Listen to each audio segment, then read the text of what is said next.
वैसे पहले मुझे हाथी दरवाजा कहते थे। तकरीबन 1000 साल पुराने इस किले का नकीब हूं।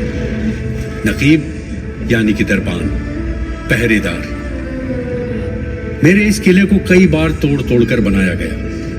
कितने राजे, महाराजे, सुल्तान, बादशाह आए और चले गए, पर यह किला और ये नगर उनके किस्से, कहानियों और किंवदंतियों को अपने अंदर समेटे आज भी खड़ा है।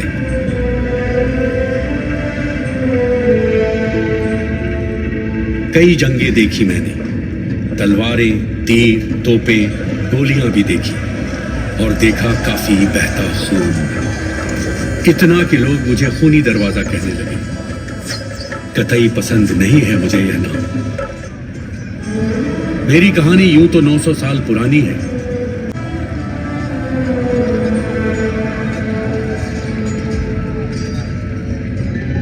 गुजरते राहगीरों से सुना एक किस्सा कि द्वापर युग में इस नगर में एक नवजात की किलकारी गूंजी।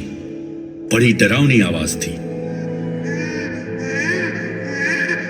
शिशु की वह भयानक आवाज 3-3 आंखें और 4-4 हाथ देखकर उसके पिता महाराज दमघोष और मां महारानी श्रुतश्रवा को उसे त्याग देने का कठोर निर्णय लेना पड़ा।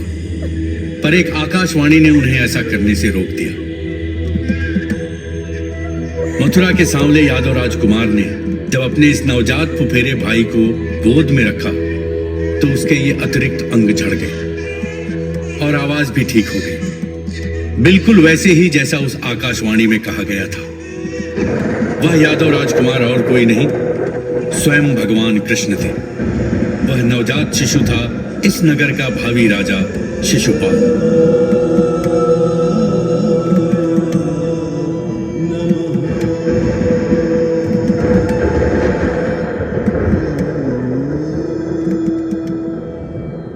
अब वो नवजात यहीं जन्मा था या नहीं यह तो मैं नहीं जानता। बस इतना जानता हूं कि 11वीं सदी की शुरुआत में चली महमूद नामक एक आंधी के समय इस नगर को चंद्रक चंद्र कहते थे। फिर यही चंद्रक चंदेरी तखल्लुस से राजे, रजवाड़ों और सुल्तानों का चहेता नगर बन गया। वैसे तो चंदेरी का इतिहास युगों पुराना है। यहां मिले हुए पाषाण युगीन औजार, हथियार और शिला चित्र यानी कि रॉक पेंटिंग्स इस बात के गवाह हैं। शिकार करते, युद्ध करते, उत्सव मनाते मानवों के ये चित्र उस काल की प्रकृति पर निर्भर जीवन शैली का सबूत देते हैं।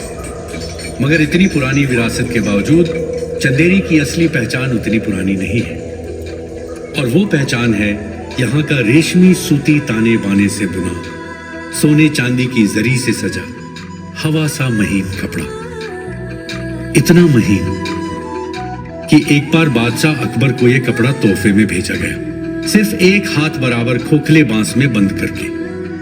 जब उसे खोलकर देखा गया तो वह इतना बड़ा था कि एक हाथी को पूरा ढक सके। इस कपड़े से बनी पगड़ियों और साफों के कदरदान दक्षिण भारत में भी उतने ही थे जितने उत्तर भारत में। सुनहरी जरी की मेहराबों, गिन्नियों और बूटियों से सजी साड़ियों की बुनकारी यहां 300 साल पहले ही शुरू हुई। उस जमाने में चंदेरी साड़ियां किसी गहने से कम न थी। एक ब्रिटिश अफसर स्टर्नडेल ने थोड़ी नाराजगी से इनका जिक्र किया था। Blimey! It is so expensive. 800 rupees for a pair of saris? It's a daylight robbery. 800 रुपए जोड़ी, यानी आज के हिसाब से करोड़ों रुपए। बड़ौदा की महारानी अपने गालों पर छुआकर इसकी नरमी परखती थी। जितना मुलायम कपड़ा उतने अच्छे दाम। जंबिश नकुल बाअदा बामुलाहिजा होशियार सुल्तान हिंदुस्तान नसीरुद्दीन महमूद तशरीफ ला रहे हैं।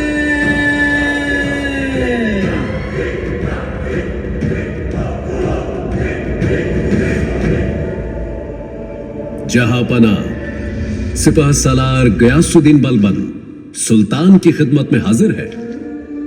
चंदेरी की क्या खबर है गियासुद्दीन?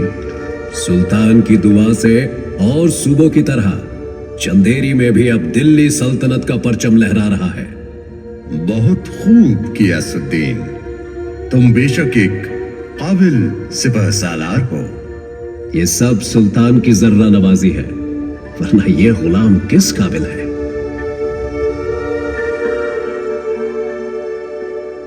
तकरीबन 800 साल पहले सिपासालार गयासुद्दीन बलबन ने प्रतिहार राजा चन्नदेव से चंदेरी को जीतकर इस भव्य किले को दिल्ली के सुल्तान नसीरुद्दीन महमूद को तोहफे में दिया था। तब मैं और मेरे 2 भाई यानी इस किले के 2 और दरवाजे बिल्कुल जवान थे।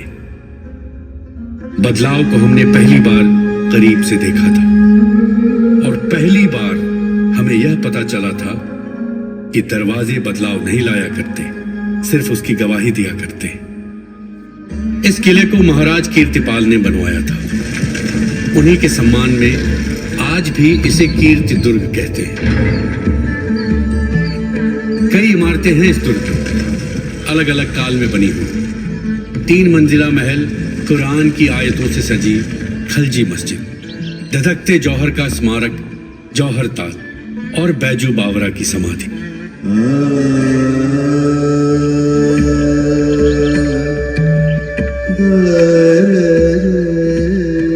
बैजू बावरा यानी कि बैजनाथ मिश्र, अपने संगीत से मृग को भी सम्मोहित कर देने वाला, पत्थर पिघला देने वाला बैजू, दीपक राग गाकर दीप जलाने वाला बैजू, राग बहार गाकर फूल खिलाने वाला बैजू, मेघ मल्हार गाकर मेघ बरसाने वाला बैजू।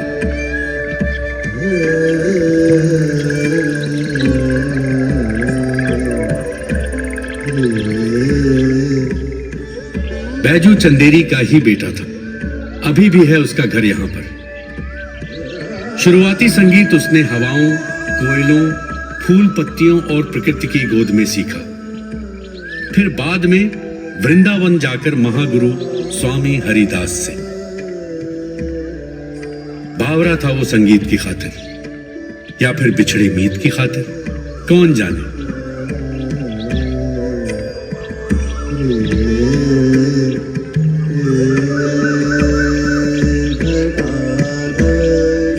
बैजू अब भी यहाँ की दीवारों, बावड़ियों, छतरियों, मेहराबों और मेरे कानों में गूंजता है। कुछ यूं कि उड़ते परिंदे थम जाएं, सैलानी बादल भी रुक जाए।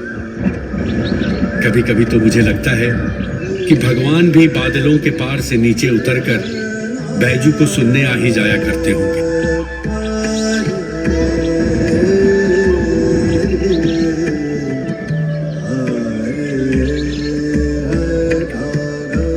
सदियों में एक बार मिलता है किसी चंदेरी को उसका बैजू।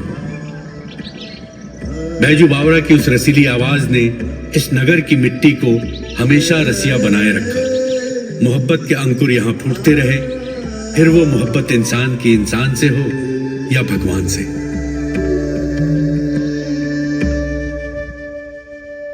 शहजादी मेहरुन्निसा, हकीकत है या फसाना कौन जाने, हर जवां दिल उस पर न्योछावर था। लेकिन शहजादी का दिल तो सिर्फ शहंशाह के एक सिपा सालार के लिए धड़कता था।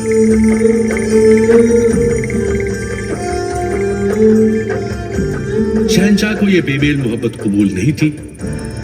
उसने अपनी बेटी को काफी समझाया, पर मोहब्बत का मारा दिल कहां सुनता है अक्ल दुनियादारी की बातें।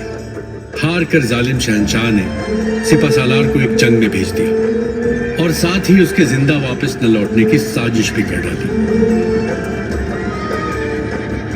मगर वो लौटा जख्मी लेकिन जिंदा, सिर्फ अपनी महबूबा के आखिरी दीदार की खातिर।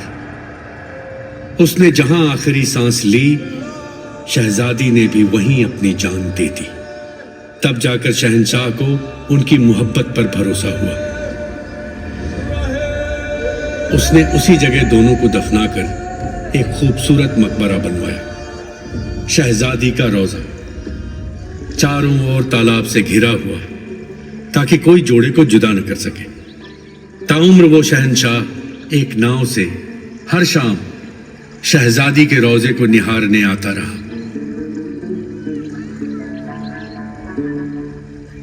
मेरी चश्मदीदी के तकरीबन 1000 सालों में यहां काफी इमारतें बनी। अपने कोमल और नाजुक प्रेम को कठोर पत्थरों से बने भवनों के माध्यम से अभिव्यक्त करने और अमर होते देखने की मनुष्य को हमेशा ही अभिलाषा रही है। ऐसी ही मोहब्बत का एक और नमूना है कोशक महल। कहते हैं इसे महमूद शाह खलजी ने अपनी बीवी कोशक के लिए बनवाया था। उनके जाने के सदियों बाद भी कोशक महल उनके अमर प्रेम की कहानी कहता शान से खड़ा है। एक और मुख्तलिफ सी मोहब्बत की यादगार है दिल्ली के सूफी ख्वाजा निजामुद्दीन औलिया के कुनबे का मकबरा।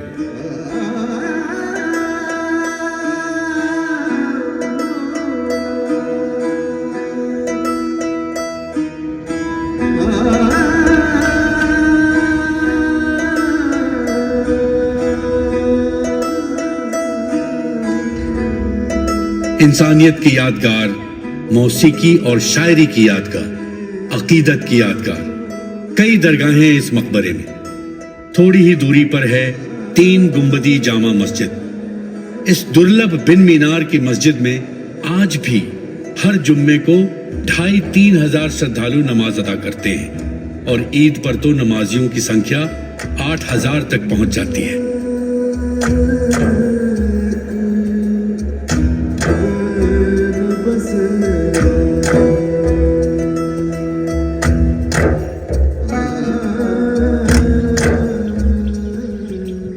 इस मस्जिद के पास ही है यहां की सबसे प्रसिद्ध पहचान, विशाल भव्य बादलों से बातें करता बादल महल दरवाजा।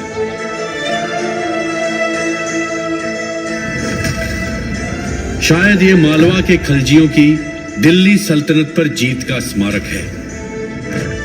अपने विशाल कद और बारीक जालीदार नक्काशी से यह आज भी मुझे जलाता है। कहते हैं ये द्वार बादल महल का प्रवेश द्वार था। हालांकि बादल महल का अब कहीं नामो निशान नहीं दिखता, मगर ये दरवाजा अभी भी खड़ा है। तकरीबन मेरे और इस किले के साथ ही साथ बना यहां का प्रसिद्ध जागेश्वरी मंदिर। हुआ यूं कि महाराज कीर्तिपाल एक बार जब शिकार पर गए थे तब वे भटक गए और अपने साथियों से दूर हो गए। भटकते भटकते उन्हें जंगल में एक सरोवर दिखा।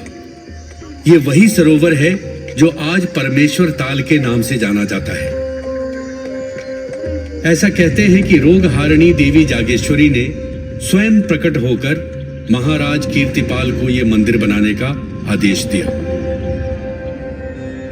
गर्भगृह में देवी जागेश्वरी की मुख्य मूर्ति स्वयंभू है। महाराज कीर्तिपाल ने मंदिर निर्माण के दौरान अपने उतावलेपन के कारण देवी के बताए 9 दिनों से पहले ही पट खोल दिए और देवी संपूर्ण प्रकट न हो पाई। ऐसा भी कहते हैं कि जब भगवान विष्णु ने शिव के महाप्रकोप से विश्व को बचाने के लिए सती के जले हुए शरीर के 51 टुकड़े किए तो उनका मस्तक यहां गिरा। इसीलिए जागेश्वरी मंदिर 51 शक्ति पीठों में से एक माना जाता है। जागेश्वरी मंदिर के निकट ही एक और मंदिर है और उससे भी एक कहानी जुड़ी है। एक बार कुछ राहगीर रास्ते में सुस्ताने के लिए परमेश्वर ताल के किनारे रुके। जब सुस्ताना हो गया और वे यात्रा जारी रखने के लिए अपना सामान उठाने लगे। कहा भैया राम दुलारे, काहे लाने इतनी मेहनत कर रहे?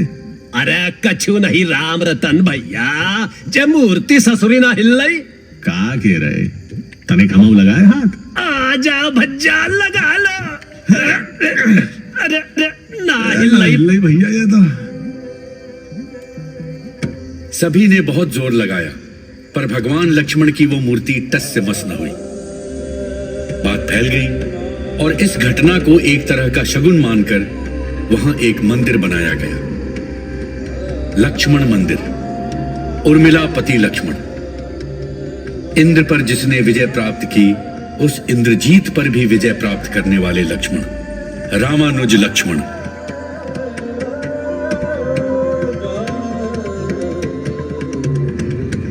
लक्ष्मण को भगवान राम का प्रतिहार भी कहा जाता था। प्रतिहार यानी रक्षक।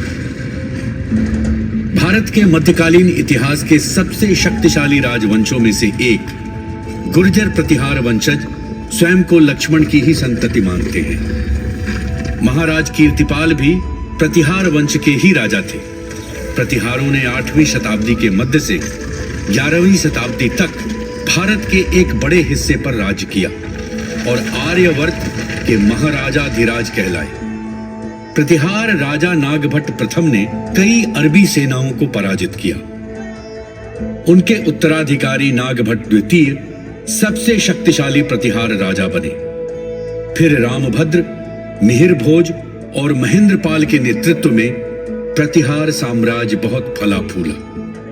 लेकिन कालांतर में दक्षिण के राष्ट्रकूटों, पूर्व के पाल और उत्तर पश्चिम के अरबियों से निरंतर संघर्ष के कारण यह साम्राज्य सुल्तान महमूद खिलजी कभी भी कासिदों का कत्ल नहीं किया करते। बेखौफ कहो जो कहना चाहते हो। हुजूर, चंदेरी में सिर्फ मेदिनी राय का ही बोलबाला है। हुजूर के तो सिर्फ सिक्के ही चल रहे हैं। क्या बकते हो खबरी? जुबान को लगाम दो। माफी चाहता हूँ हुजूर, नाचीज तो सिर्फ एक अदना सा लौंडा है। आप ही की वफादारी की खातिर सच बयान कर रहा है। तखलिया। राजे महाराजे हमेशा अपने कच्चे कानों के लिए जाने जाते रहे हैं, फिर चाहे वो देवराज इंद्र क्यों न हो। मेदिनी राय को महमूद खलजी ने बिन किसी जिरह और सफाई के दोषी और दुश्मन मान लिया और चंदेरी पर चढ़ाई करने की योजना बनाई। मेदिनी राय को इस षड्यंत्र की भनक लग गई। उन्होंने अपने राजपूत मित्र की ओर मदद का हाथ बढ़ाया।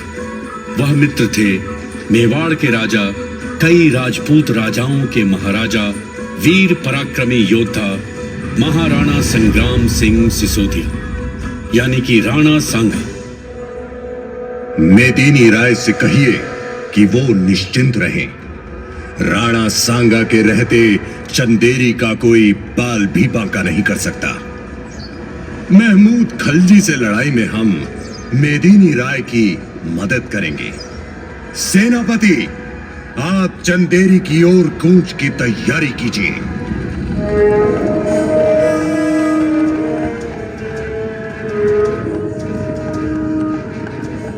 मेदिनी राय और राणा सांगा की सेनाओं ने मिलकर महमूद खलजी और उसकी सहयोगी सेनाओं को पछाड़ दिया। फिर राणा सांगा ने मेदिनी राय को पूर्वी मालवा का राजा घोषित कर दिया। मेदिनी राय आजीवन राणा सांगा के मित्र बने रहे और उनके बढ़ते दबदबे में अपना सक्रिय योगदान देते रहे। पर मेदिनी राय और राणा सांगा दोनों को ही उत्तर पश्चिम से आते एक तूफान की खबर नहीं थी। यह तूफान था तैमूर लंग और चंगेज खान का वंशज खान।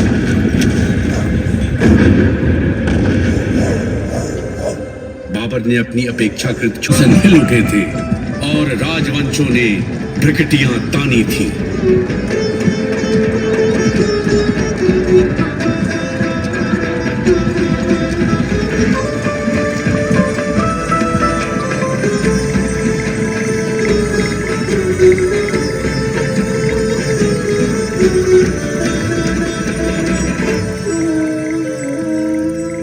प्रतिहारों, मुगलों, खलजियों, बुंदेलों, मराठों और तो और अंग्रेजों के बाद तक जैन दर्शन भी हमेशा चंदेरी में पल्लवित होता रहा। सत्य, अहिंसा, अस्तेय, ब्रह्मचर्य और अपरिग्रह का पाठ पढ़ाने वाले भगवान महावीर के विचार न तो शरीर के अधीन होते हैं न काल के। वो तो हवा के परों पर बेलगाम विचरते हैं। बमुश्किल 200 साल पहले बना श्वेत चमकीला 24 जैन मंदिर उनका स्मरण कराता रहा है। हालांकि भगवान महावीर का चंदेरी से नाता तो सदियों पुराना है। करीब ही खंडगिरी में उनकी, ऋषभदेव की और बाहुबली की काफी सारी सदियों पुरानी प्रतिमाएं हैं जो उनके कालजयी होने की साक्षी हैं। शुक्र है बीती सदी काफी चैन और अमन की रही। उथल पुथल और खून खराबा देखने की मेरी आदत अब गुम सी हो गई है। काफी सुकून रहता है आजकल। लोग आते हैं और चले जाते हैं। आखिर हूं तो मैं एक दरवाजा ही ना, जिस पर कोई ठहरता नहीं। ढूंढते सब हैं, पर जब मिल जाता है तो उसमें से गुजर जाते हैं। हां, छोड़ जाते हैं मेरे कानों में कुछ अल्फाज जिन्हें जोड़ तोड़ कर मैं कुछ सोचा करता हूं। लोगों के बारे में, वक्त के बारे में, तारीख के बारे में। और जब कुछ सुनने वाले मिल जाते हैं तो मैं भी बस बुन देता हूं अल्फाजों से चंदेरी का ताना बाना।